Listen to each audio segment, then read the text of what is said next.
Okay. Let's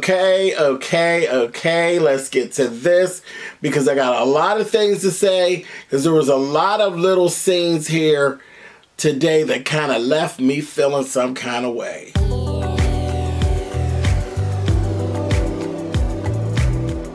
And I'm like, come on through, Cookie. I want to put my soapbox. That's basically it. Let's talk about drag and all its forms.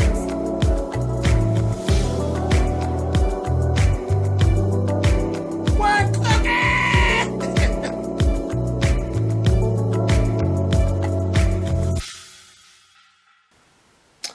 Hey guys, thanks so much for clicking on the video. This is my review for the Have and Have Nots Season 7, Episode 5. As I said, there's a lot of things in this episode that kind of, some of it rubbed me wrong. Yeah, some of it rubbed me wrong. Anyway, we start right off where we left off. With Jeffrey with the red dot on his forehead. And then him and Madison end up going back and forth. Madison's saying, don't go by the window. Madison's saying all the right things. Jeffrey, ding dong Mary. He goes up in the window and he's like, I'm looking at him. It's Justin. He's standing out there with a laser pointer. It's not a gun. But what if it was a gun? Because, I mean, he's just that crazy. He's always talking about basically suicide and killing him. Like, if I can't have you, nobody's going to have you, and I'm going to kill myself and all. He's always talking this stuff, and I'm like, whatever. My thing with this is I'm getting very tired. Like, I've grown tired of the storyline. And eventually, Madison, you're going to figure out that as much as I just love Jeffrey, and I think Jeffrey is so cute and all of these things, Jeffrey is not worth it. Jeffrey is not worth it. He is definitely taking and just dragging Madison down. And it's Madison's not even actually seeing that, yes, Jeffrey's in an unhealthy, unstable relationship, but you are actually in an unhealthy, unstable relationship with Jeffrey, and you're getting all these bumps and bruises, and you don't even have anything to show for it. Y'all aren't even a couple. You haven't even gotten anything that you want from him. You want to sleep with him. You haven't gotten to do any of that. You don't have his heart. You have his attention some of the time. You have this whole thing going. You're being abused. Period. And I hate to say it, but Jeffrey ain't even worth it. He ain't even worth it. Moving on. Justin and Jeffrey, back and forth, same old. And like he said, I'm not going to let him have you. And I got very bothered. Because Jeffrey's bothering me now. Jeffrey, you're on some old shit. Like, Jeffrey basically treats Madison the way that Wyatt used to treat Jeffrey. Like, his feelings and his existence don't really matter. He takes him for granted a whole lot. He bosses him around, if you ever catch that. I don't like it at all. I really don't. And for you to make the decision for Madison to say, I don't really care, he's basically threatening Madison, and Madison doesn't even really know about it, and you're okay with it. You're okay with it. You playing with it. He done beat your ass how many times, whatever he felt like it. He done jumped on Madison, and you know he'll jump on Madison, and you put Madison right back out there again like, okay, well, whatever. So he said he ain't gonna let him have me, which we all know translate into I will kill him. And you just, willy-nilly, okay, well, whatever. Don't like it, ain't feeling it, and it's really starting to make me not like Jeffrey. That, truth be told. Moving on. Okay, so Mitch and Candace do meet up at the bar. And I'm getting ready to tell y'all, this is where I had some real problems. I had some real problems in this scene.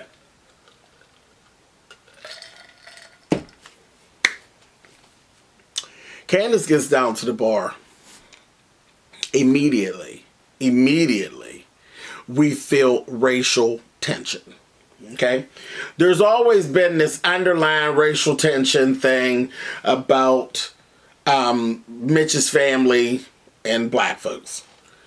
But it was just so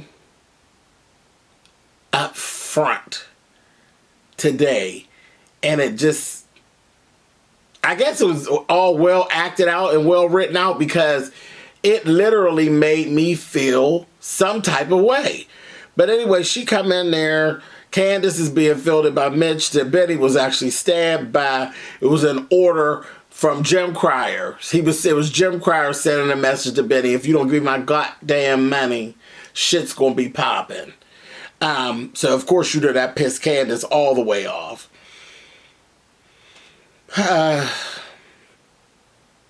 Candace basically kind of came clean to Mitch and told him she needs her money, this, that, and the other. You need to help me. Then this is when it got problematic. Candace left. Because she's like, you want to get a drink? She's like, I don't want no drink when people look at me the way they're looking at me when I came here. I was like, good call. Good call, ma'am. And she was up out of there. But then they went into this dialogue. And I was like, Tyler. I got very bothered.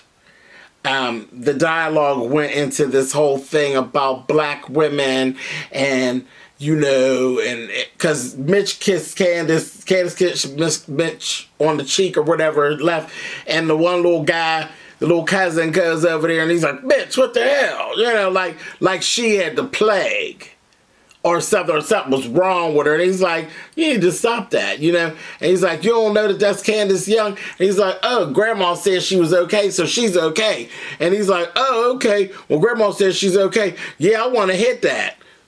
Exactly. See, now we playing around too much in the real world.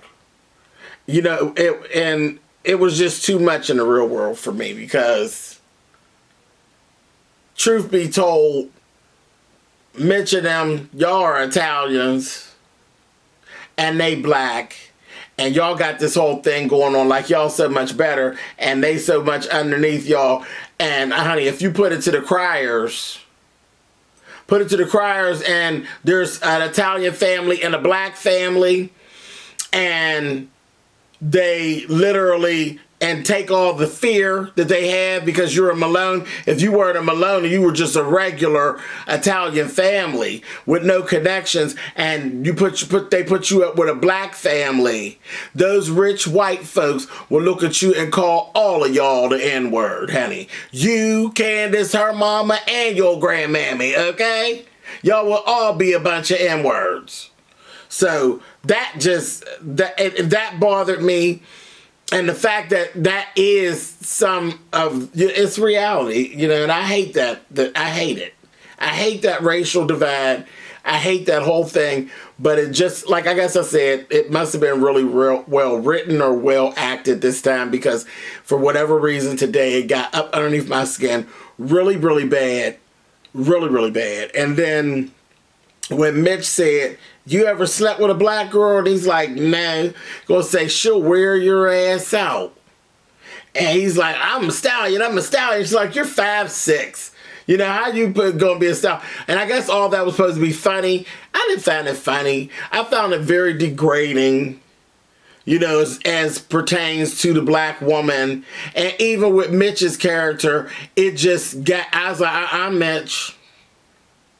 So you think that it's something, I don't know. I just found it very degrading, and I didn't like it. And I was like, through that whole scene, I did not care for it at all. And it really, I'm going to tell you, it really made me want them to go and write something in where somebody come through and kill all of Mitch's family. But anyway, moving on. That's how I felt. Don't fucking judge me. That's how I felt. I want the Malones to be dealt with. I'll be fine if there ain't no Malones left except for Mitch. Moving on. RK and Veronica. Corny as hell. corny as hell. You did all this, wasted a whole thing of grits. A whole thing of grits. Wasted. You go up there, you ain't threw no grits on nobody. You talk a little shit to him. He looking and see that you really are off your rocker. And then he's like, I was like, this is corny. I was waiting to see her play grit ball with RK in that pan. And then he told me, you stole my jewelry and I know you did and I want it back. And he's like, yeah, whatever, whatever. And he went on and he just left. That was just very corny to me. I just didn't get the point. I was like, that was anticlimactic. But okay, whatever. Broderick and Catherine. This is another part that got right up underneath me. And I mean, Catherine is who she is. And I don't know, maybe she just never came off this pretentious to me before, but it was this whole thing. Like, you force yourself to go to Broderick's house, and his house was just nothing. I mean, it was, you know, very, very basic. He talked about how he takes his money and he sends his money home and that kind of thing, and his house wasn't dirty. It wasn't dirty at all. It just, he didn't have anything, and it was where it was at. You know what I mean? And she was just, the way she was acting was very, very disgusting. I was like, ooh, Catherine. First of all, you down here slumming because at this point you're acting like a dick-hungry pig at this point. And you down here slumming, trying to get dick down. And then you too good to lay on the bed? You too good to lay on the bed? I was like, oh, and y'all know I like Catherine. I was like, Broderick, fuck her up against the wall. That's what you do. Fuck her up against the wall.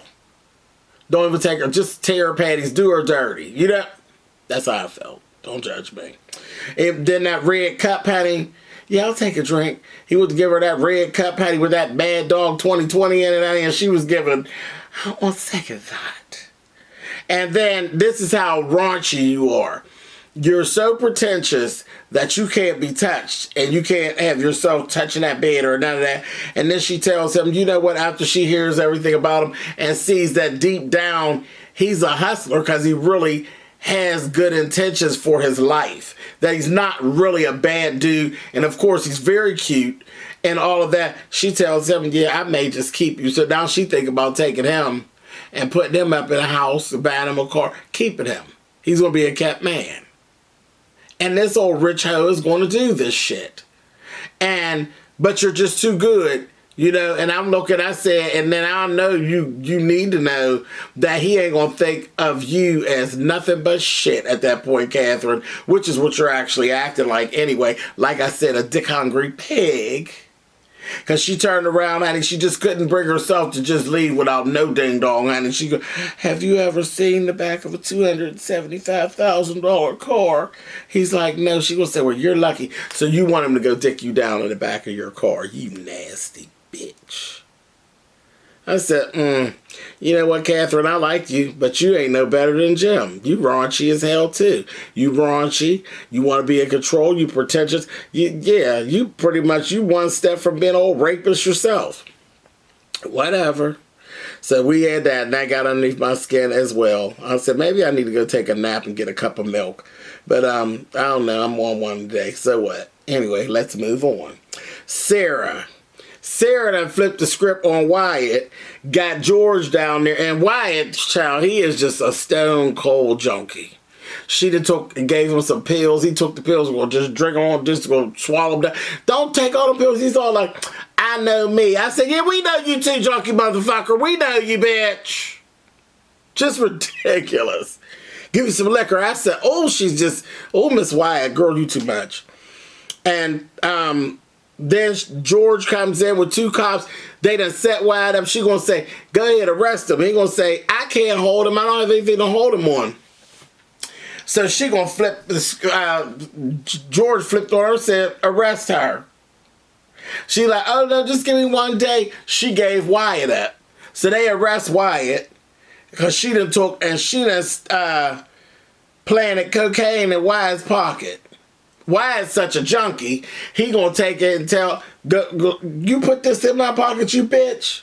And instead of denying all of it, he takes it and start pouring on. I could have been getting high all this time. He didn't give a fuck who was looking. I said, stone cold junkie. They took and went to lock him up. Then Sarah had the nerve to try. This was funny though. When she tried, you know, she thinks that she could take and put her little sunshine pocket, honey, on everybody and get what she want. Just give me a day. Oh, how can I thank you? Rolled up on George, honey. George was like, ew, coochie. I don't think so, ma'am. He told her, what are you doing? Don't touch me. Get your hands off me. I said, oh, Miss George. He did. It was funny as hell. She went and grabbed his little coat and pulled his coat up. He said, get your hands off me. I said, oh, Miss George, honey. Yes. She told him, you take that coochie and you get that coochie out of my face, honey. I said, He switched and strolled on out of there. I said, oh, he's mad, honey. Said, get on out of here, George, you damn punk. Anyway, so she's stupid. Jim came and seen her and told her, you know, he broke her all down. That scene got on my nerves too. It was so vicious and I don't know, just I didn't like it. I didn't like it. He choking her and carrying on, and then he ends up telling her, you're dead, you know, it's all over for you, it don't make no difference, you're dead. I was like, yeah, okay, whatever. I ain't like all that. I ain't care for that. So then we go into the next day. Finally, Charles and Landon. Charles, you're very, very cute. And we knew you were going to be mad. And I was wondering how this was going to play out between him and Landon. And Landon's scared to death, honey. They in there in the room. And Charles has this like a parent attitude. And he's going through his briefing and everything. And he's like, everybody get out. Landon, you stay. Honey, Landon, you could have bought and sold Landon for $25. And rightfully so. He gets in there and he rolls up on him. And Landon's standing there and he hauls off and cold cocks the shit out of Landon and knocks him down. And I was just sitting there like, well, okay. I mean, yeah, okay. Because Landon, girl, you was out of order, but at the same time, he's only that much out of order, Charles, because don't play these games. You played this game and you led him on and then you try to pretend like you didn't do it, but you did that. That's what you did. And that's what we're finding out, that you're a boss and a bully. And he punched him out and then told him, if you ever try some shit like that again, I'm going to have you fired, but I'm also going to fuck you up. I was like, so what's then I got this whole bully crazy vibe. I was like, and I understood, you know, I didn't condone that he like bashed Brandon, but I understood it. I understood it, and I can't say that Brandon didn't actually deserve it because you tried to go too far. You know, he didn't outwardly say, get down here and suck me off. But I mean, he all but said, suck me off, you know? So, like, stupid, like, stop it. You were saying stuff that, like, no man says that to the other man. And I'm like, girl, y'all both was at fault somewhat. But okay, whatever. You want to play that game, that's fine. So I'm cool. He punched him in the face and told him, I'll fuck you up, you try it again. Okay, and I thought, as far as I was concerned, it was done. No, baby, then that's when Charles is crazy. I said, Charles, you're dirty. Slipper, show him, fucker. Because when he got up there, then he started smiling and stuff to me, I feel better. Don't you feel better? And Landon's like, yeah, good. Yeah, of course you do. I said, See, now y'all relationship just switched into something really toxic. Because now he's going to be bullying Landon and stuff. I said, I don't like this. I didn't like that. It made me feel very uneasy. I didn't care for that. And then he's like, Landon, fix your tie. You know, I was like, I think I'm getting ready to have an issue with where we're getting ready to go with Charles. I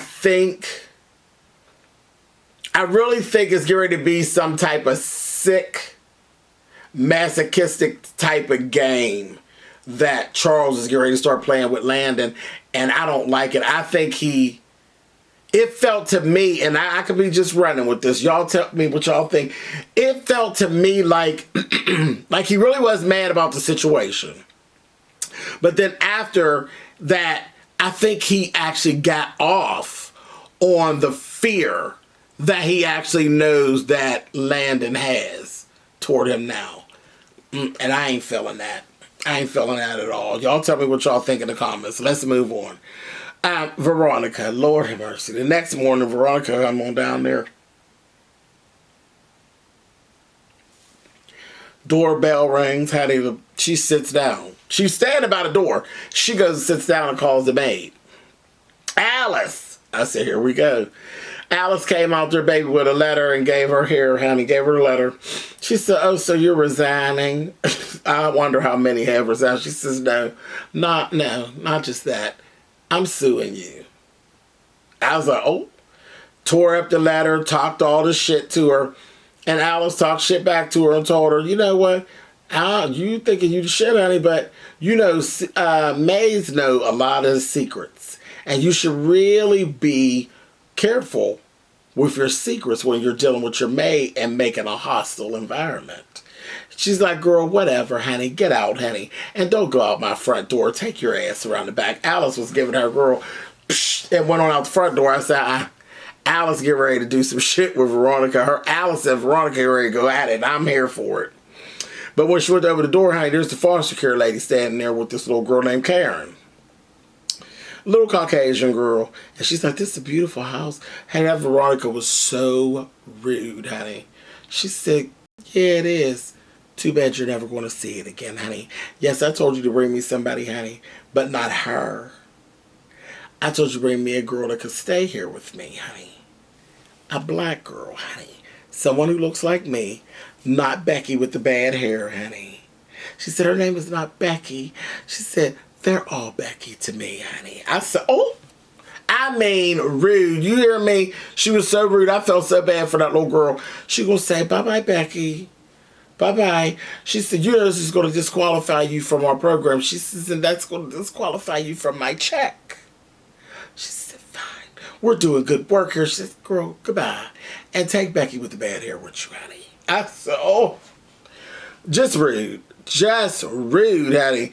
Anyway, and that was that. I was just done. Last thing. Well, no, not the last thing. I got two more things. No, this is the last thing. Yeah, that's the last thing. Madison told David, Lord have mercy, about what happened with, some of what happened with him and Jeffrey and old boy, Justin. Baby, and I said, poor Madison, because Jeffrey's going to hate you now. And he was like, you're not going to tell Jeffrey. He said, when my son wakes up, you bring him to me. He said, you're not going to tell Jeffrey what I told you to do. He said, Madison, bring my son to me. I said, don't stop being mean to Madison. Madison done had his ass beat, ain't got no nothing from nobody, honey. Ain't nobody banged on him real good or nothing, honey. And y'all being all mean to Madison. And I was like, y'all, and it was so funny because, you know, David is so gruff and mean, honey. When David told Madison, you just bring me my son, I leaned over. I said, y'all, damn, Jeffrey, honey, what you doing? You know, shit. Then he got on that damn phone, that David, and called Jim. Jim's like, who we calling for, old girl? He gonna say, no. He said no. He was calling to get a hit out on Justin. I said, oh, shit, it's going to be some problems. I was here for it. Totally here for it. Because he need beat down. He need beat down. He need his kneecaps broke because he's just doing too much. All right, y'all. So, like I said, I told y'all I had a lot of things that were getting on my nerves watching this one. This one, it was cringeworthy in some spots. Y'all tell me if it was me. I might just be sleepy. It's like 2:30 in the morning. I might just be sleepy and evil and need a glass of milk and need to go to bed. Y'all can tell me that in a nice way in the comments. All right, y'all. I'll talk to y'all next week. Later.